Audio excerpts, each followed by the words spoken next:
Are you still dancing over there? You should have given me ginger earlier. One person tells you to drink peppermint tea for upset stomach or nausea, and another person tells you to drink ginger. One of those is cooling and the other is warming, but both help with stomach upset. So which is better? Warm. The better question to ask is, which is better for you? I'm Beth, master herbalist, traditional naturopath, and the Sweet Herbin Livin Lady. And joining me today is my husband, Rob, Hello. Also known as Mr. Sweet. Today, we are going to dive into the world of aromatic and soothing herbs to determine which one is the champion, which one is better. This is ginger versus peppermint, the ultimate tea battle. Are you ready? Certainly. Okay, let's go. So first up is ginger or fresh ginger tea. It's a warming spice known for its anti-inflammatory properties, and it's been used for centuries to aid with digestion, to reduce nausea, to relieve stomach discomfort. Its active compounds, gingerols, are remarkably effective in promoting better gut health. So, Rob, you like ginger. Oh, yeah. Why? What do you like about ginger? I love the flavor. I love the heat. I love things that have heat. I love all my good spices. You like the spice, you like the hot. Yes. Yeah. So that's one of those things that going out to eat, going to restaurants, one of the things that Rob typically goes for are the hot foods. And ginger is a wonderful herb to use during winter months because of its warming properties. Not only does it warm the stomach and soothe digestion, but it also warms the heart, the spleen, and the lungs. Ginger is known to improve circulation and it warms the blood, which can help those who often have cold hands and feet. The warmth that ginger brings also strengthens digestion. And not to tell on Mr. Sweet, but digestion is one of the areas that he needs support in. All of us truly need help with digestion. I haven't met any client or customer in my herb shop or in my practice that hasn't needed some support with digestion. But do you need warming or do you need cooling to help your digestion? So ginger helps those who also deal with aches and pains that are associated with cold weather as well. Have you found that to help when you eat hot foods or drink ginger, that it helps with your aches and pains? I used to coat my lunch, my sandwiches, just completely, just cayenne, and ate that way. And when I was doing that, cold didn't bother me near as much. Yeah. I wore shorts. As long as it was going to hit 55 degrees at work, I wore shorts. Right. So cayenne, which we're really not talking about too much today, but it's a great example of a warming herb. It's very good for circulation and for cold hands and feet as well. Cayenne's also great for digestion. Cayenne is one of those, just to put a little plug in right here, I wouldn't do without it. Even though it's not the herb that I like to spice my foods with, its benefits as a medicinal herb are unparalleled. You were going to say something. I have, majority of the time, if I have an upset, if my stomach's a little upset, I will go for something hot for lunch. I may have my lunch packed. If it's not a good hot lunch, I'll swing by a particular chicken restaurant and get their hottest chicken tenders that they have, and it settles my stomach. Yeah. And clears your sinuses too. Yes. So like cayenne, ginger is a warming herb. It also has proteolytic enzymes that give ginger the anti-inflammatory properties. So even though it's warming, it actually can reduce inflammation. So that can soothe an upset stomach, reduce bloating, and nausea. This can be helpful for those experiencing morning sickness or those dealing with nausea due to chemotherapy treatment. So for ladies dealing with menstrual cramps, ginger tea can be especially helpful as it soothes and calms abdominal cramping. Please note that ginger is typically considered safe during pregnancy, taken as a tea. Not that you need this, but for our viewers, if for our ladies who are pregnant, you will want to use ginger as a tea or as a tincture rather than a capsule. We just want to watch how much we're using and use it in safe doses. So ginger obviously has many different amazing qualities and benefits. Ginger has a pungent aroma and a fiery kick. It really wakes up the senses and gives your immune system a boost. Let's smell that. Oh yeah, it goes up your nose and grabs hold. It's considered an aromatic, which means that the smell and taste are typically pleasing and it has other benefits besides. It's really a wake up for your senses and it gives your immune system a boost. Are you still dancing over there? You should have given me ginger earlier. Ginger tea is incredibly easy to make. You just cut off a nub from the root, slice, dice, or grate it into small pieces, and put your fresh ginger into hot water and let it steep for at least an hour or even overnight to get all that herbally goodness out of it. Now that's an infusion. What we're going to do today, since we're filming and we want to compare the taste of ginger tea to peppermint tea, we're actually going to do a decoction when we make our ginger. And the decoction is when you put the herb in the boiling water. So we're only going to need about 30 minutes for that. We've got our ginger in our pot and we've got it boiling, and Rob has set a timer for 30 minutes. Let's talk about peppermint. What do you think about peppermint? I like peppermint. If given a choice between peppermint candy and ginger candy, I will take the ginger candy. But I'll eat the fool out of peppermint candy anyway. Well, you're not supposed to be eating candy on the Sweet Herbin Livin lifestyle. So. If you don't want to know, don't ask. That's right. Okay, so let's talk about peppermint. Peppermint is great for digestion too, and it's actually the herb that I prefer. I like the cooler peppermint over the warming ginger. I'm already too cool. So peppermint is great for digestion, but it primarily works on the nervous system. It's considered a nervine. It works to soothe and calm the nervous system, calms the nerves, helps with stress, things like that. The menthol in peppermint cools the fire and is used especially in the summertime when temperatures rise and things and nerves get irritated and heated. The menthol in peppermint is what gives the tea its cooling action. So peppermint is also an aromatic, just like ginger, which helps with digestion and with expelling wind or gas from the bowels. So because of the cooling properties that peppermint has, it's recommended for nausea and vomiting when fevers are present. In another video I did, I talked about peppermint and the 3 F's plus 1 H. The 3 F's are fever, fatigue, and flatulence. And the 1 H stands for headaches. You can click the card or I'll drop a link in the description if you want to watch that video because I talk about peppermint essential oil in that video. Peppermint is also an antispasmodic and has long been considered safe for colic and gas and spasming pains in the bowels, gripping, indigestion.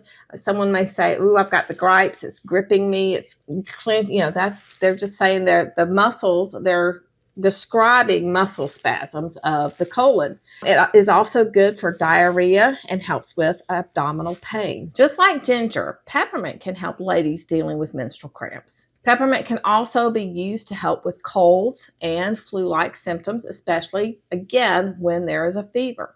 It's also known to help relieve symptoms associated with asthma, bronchitis, and toothaches.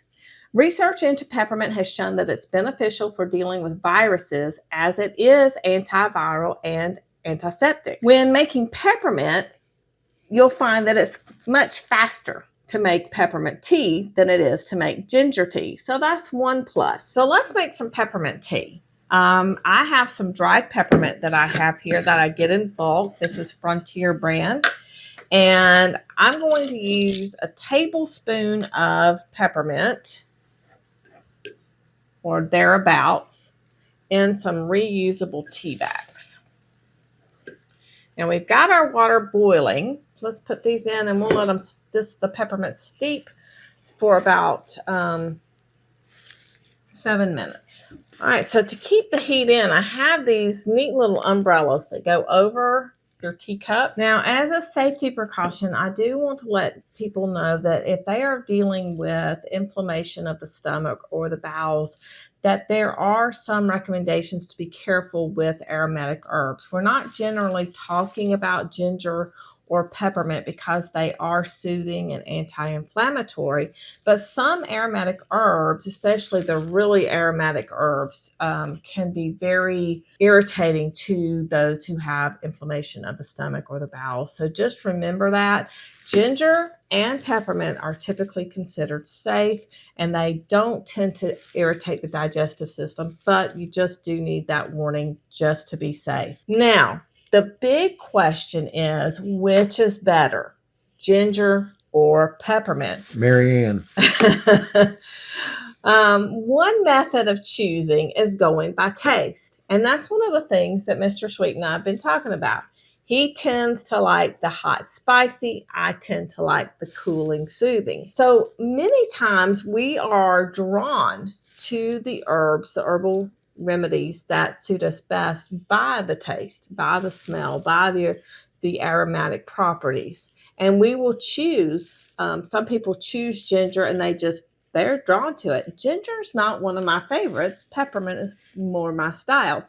So we're going to do the taste test and we're going to see how we like it. But really, to get the most desired benefits, we want to choose the tea that brings the desired results. For someone who is hot, say somebody who is having hot flashes, a hot flashing woman, or someone running a fever, for example, I definitely would not recommend ginger because they don't need the additional warming. The additional warming is not the answer.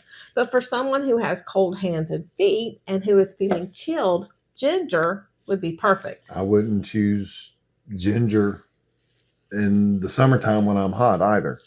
Now, that's a really good point. I will lean towards the peppermint. Okay. So when needing to calm a nervous, upset stomach, I would choose peppermint because peppermint is a nerve vine, and that's what it does. It calms and soothes the nerves. And it's also cooling and soothing. So that's one of the reasons why it's great during the summertime. So I would also choose peppermint when someone is dealing with stress and a fever. On the other hand, I would choose ginger when the stomach is sluggish and there isn't enough fire in the belly for proper digestion. There's our timer. Very hot. And we're going to take this and just going to pour it. So we've got our ginger tea poured and it came off boiling hot. So I'm actually not going to cover mine up. These are great. No doubt about it. These little umbrellas are great. They keep the heat in. So I want mine to cool off. So I'm going to just set that up to the side for a minute to cool off. And while we're waiting, our peppermint tea has been steeping for long enough. So I improvised with a tea tidy since we're double testing. And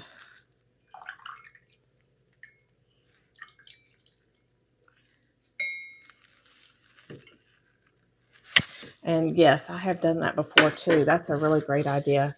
Just squeeze it using the little silicone. Perfect. Okay. I think I'm going to add a little bit of honey to mine. You can add honey or lemon or both to your teas, both the ginger and the peppermint. You can add a little bit of honey or lemon. The outside of this is so sticky. That's why you have your own spoon. And actually what I'm going to do is I want to taste it. Not that I've never tasted peppermint tea before. Well, let's taste it first without the honey. Whoop, dribble. Lots of dribble. And I have to say, yeah, I think I prefer it with a little bit of honey in it, just to. Remember that? I don't need a whole lot. I think I got more on the counter than I did in my cup. Okay, so now with the honey in it. Oh yeah, that makes it perfect. It's like it just takes just a little bit of the menthol edge out and makes it a little bit more pleasing to sip. And I have to say that I like the soothing that I feel to my nerves. It's like I'm not nervous, I'm not anxious right now or anything, but I can tell that it's soothing and calming. So I really like that too. I want my ginger. Oh, that's good. Now for the ginger. I can see the steam coming off of that. That's pretty warm. Yeah, it's very pungent smelling. How is it? It definitely will need more honey than the peppermint did. I think. Yeah. It's got a bite. It's got a, when it talks about a fiery kick, yeah, it's got a bite to it. So you might actually get my ginger. It doesn't, see the cooling, soothing of peppermint is very, it's very good for me, which is really interesting because, I would think, oh, Well, you're more cold natured. You'd think you'd want something warm. I'm more warm natured. You'd think I'd want something to cool. That's what I was going to say. And I'm like, but no. Oh, does that help? Mm-hmm. Okay, let's give it a try. I love ginger beer.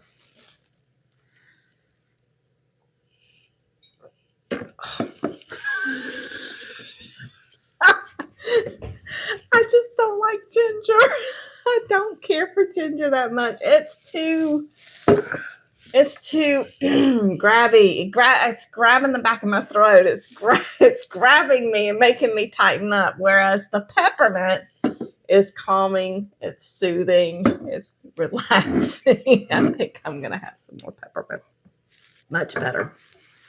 Of course, I think I still got some of the ginger mixed in there as well. It's still got a little fiery. Now, that's something to think of too, is you can actually combine ginger and peppermint tea together. And it's not the heat of the ginger, it's not going to cancel out the properties of the cooling, soothing peppermint, and vice versa. The cooling, soothing peppermint's not going to cancel out. They're going to work and balance each other. Well, we get another cup and mix my peppermint in with your ginger. That's a good idea. That's my peppermint. Well, why don't we mix some of that? I'm not going to be using my peppermint.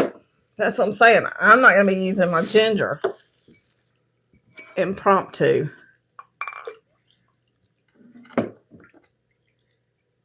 I filled the cup. And let's stir it.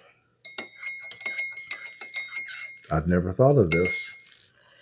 Because I like peppermint and I'm not a ginger fan, this is not something I've really ever blended together before either. But it is more pleasing to me than the ginger itself. So a reason that someone might blend the peppermint and ginger together is... that is a really good combo. Sorry.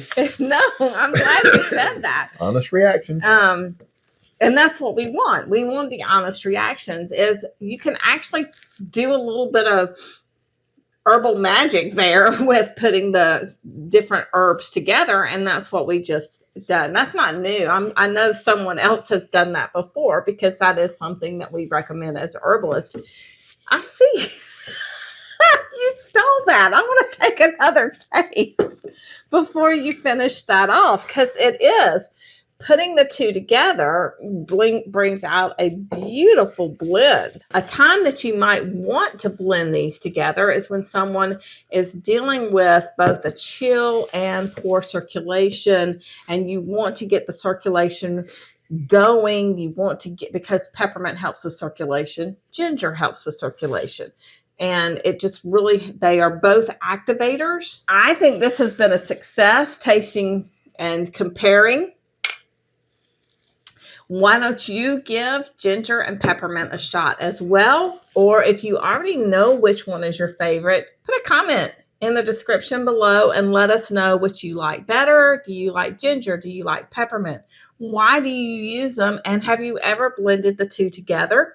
And also, do you use lemon? Have you put cinnamon? How do you dress it up and spice it up and make it better? So the next time you're experiencing digestive troubles, turn to the wonders of herbs, of peppermint and ginger, individually or together. You'll not only enjoy a delightful beverage, but you will also give your digestive system the boost it needs.